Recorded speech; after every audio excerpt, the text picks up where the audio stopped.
بسم اللہ الرحمن الرحیم۔ السلام علیکم دوستو، ابھی پچھلا ویلاگ کی کنٹینیوٹی ہے یہ کہ جب پائلٹ کو یہ اجازت مل گئی کہ آپ کراچی اتر سکتے ہیں، کراچی میں ہی اتریں، بلکہ حکم ہو گیا کراچی میں اتریں جنرل عثمانی کی طرف سے، تو پائلٹ نے جہاز کو نواب شاہ سے کراچی کی طرف موڑ لیا۔ لیکن ان کے پہنچنے سے پہلے فوج نے رن وے سے وہ تمام جو ٹرک وغیرہ کھڑے کیے ہوئے تھے روکنے کے لیے، رکاوٹیں پیدا کرنے کے لیے، وہ سب وہاں سے ہٹوا دیے اور بالکل رن ویز اور پورا ایئرپورٹ فلائٹ کے لیے ریڈی تھا، ریسیو کرنے کے لیے، اترنے کے لیے۔ جہاز رات 7:47 کو شام کو کراچی ایئرپورٹ پر بحفاظت اللہ کے فضل کرم سے اتر گیا،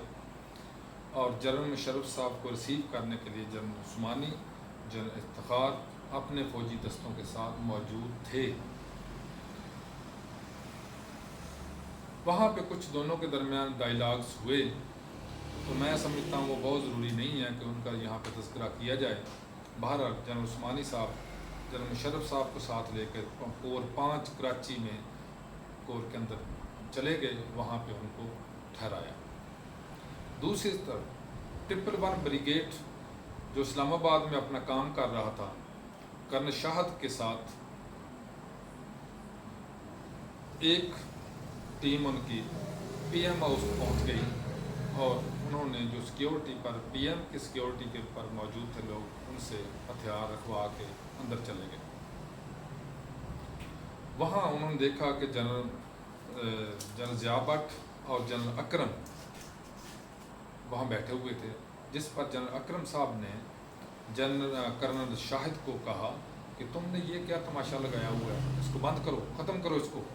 تو کرنل صاحب نے کہا کہ دیکھیں جی، یہ میرے بریگیڈیئر ستی صاحب نے اور جنرل محمود صاحب نے، جن کے میں ماتحت ہوں، مجھے حکم دیا ہے، آرڈر دیا ہوا ہے، جس کو میں تعمیل کر رہا ہوں۔ آپ کو اگر کوئی مسئلہ ہے تو آپ ان سے بات کریں، میرے سے نہیں کریں۔ جس پر کرنل صاحب نے فون ملا کر جنرل محمود کو نام ملا کر ان کو دے دیا، جن کی آپس میں بات ہوئی۔ تو اس کے بعد واپس کرنل صاحب کو فون دیا گیا، تو کرنل صاحب نے کہا یہ کہہ رہے ہیں کہ ایسے کرو ایسے کرو، یہ ہوں گے تو ایسا ہوگا نا، آپ اپنا کام جاری رکھیں۔ بہرحال کرنل شاہد نے اپنی فوج کے ساتھ پورے یہ جو تھا اپنے پی ایم ہاؤس کا بیرونی حصہ، اس پر قبضہ کر لیا، یا یہ کہ اس کا مکمل کنٹرول حاصل کر لیا، اور ان دونوں کو اٹھا کر اندر بھیج دیا سائٹ روم میں، جہاں پہ وزیر اعظم اور اس وقت کے وزیر اعلیٰ جناب شہباز شریف اور جناب نواز شریف صاحب بیٹھے ہوئے تھے۔ اتنی دیر میں جب یہ اکٹھے وہاں پر پہنچ گئے، تو تھوڑی دیر کے بعد جنرل محمود صاحب وہاں پہنچ گئے، وہ بھی آ گئے اندر۔ انہوں نے آ کے میاں صاحب سے کہا کہ میاں صاحب، آپ نے ہمیں کس مصیبت میں ڈال دیا ہے، ہم تو یہ نہیں چاہتے تھے کہ ایسا ہو۔ جس پر میاں صاحب نے جواب دیا کہ میں نے اپنا قانونی اختیار یا قانونی حق استعمال کیا ہے، میں نے کوئی غلط تو نہیں کیا۔ جس پر کہا یہ جاتا ہے کہ جنرل محمود صاحب نے کہا تھا، جواب دیا تھا کہ آپ کا قانونی حق جو ہے ہم اس کو بھی دیکھ لیں گے، کوئی بات نہیں ہے۔ اب رات کے 8 بج چکے تھے، اور جنرل اورکزئی اور جنرل محمود نے میاں نواز شریف صاحب اور میاں شہباز شریف صاحب دونوں کو گاڑی میں بٹھا کر کور 10 کے اندر لے گئے، اور ان کو وہاں علیحدہ علیحدہ دونوں کو بند کر دیا۔ رات کے جنرل محمود صاحب اور جنرل اورکزئی میاں نواز شریف صاحب کے پاس بعد میں گئے تھے، بلکہ ایک سے زیادہ دفعہ سنائے گئے تھے، اور انہوں نے میاں صاحب کو کہا کہ آپ اسمبلیاں ڈیزالو کرنے کی سمری کے اوپر دستخط کر دیں، جس میں تھوڑی سی تلخی بھی ہوئی، لیکن میاں صاحب اس میں نہ مانے، اور میاں نواز شریف نے کہا، جو میاں صاحب نے بعد میں کسی بیان میں اپنی بات یہ کی تھی کہ it would be over my dead body, یعنی میں زندگی میں تو اس کے اوپر سائن نہیں کروں گا، لیکن یہ بات اس کا نہ کوئی گواہ ہے، نہ یہ کبھی بعد میں اس کے اوپر کوئی بات ہوئی ہے کہ انہوں نے کہا تھا یا نہیں کہا تھا، لیکن سنا ہے کہ یہ بات ہوئی تھی۔ فوجی بغاوت تو بظاہر کامیاب ہو چکی تھی، تمام اہم جگہوں پر فوج قابض ہو چکی تھی، آئین معطل ہو چکا تھا اور گرفتاریاں دھڑا دھڑ ہو رہی تھیں۔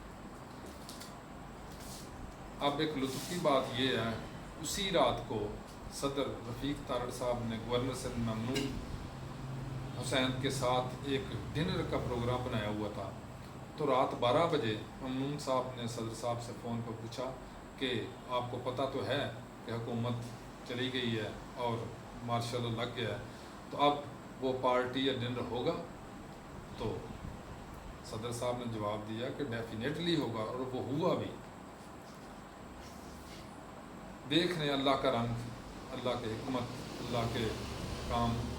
کہ صبح کو جو اس ملک کے حکمران تھے اب وہ قیدی تھے، اور جو صبح ریٹائر ہو چکے تھے اب وہ حکمران تھے۔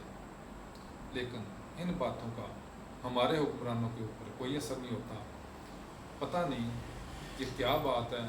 ان کے ذہن میں یہ بات کیوں نہیں آتی کہ جو ہم آج کر رہے ہیں کل ہم نے اس کو بھگتنا بھی ہے، اور یہی مسائل، یہی معاملات، یہی صورتحال آج بھی چل رہی ہے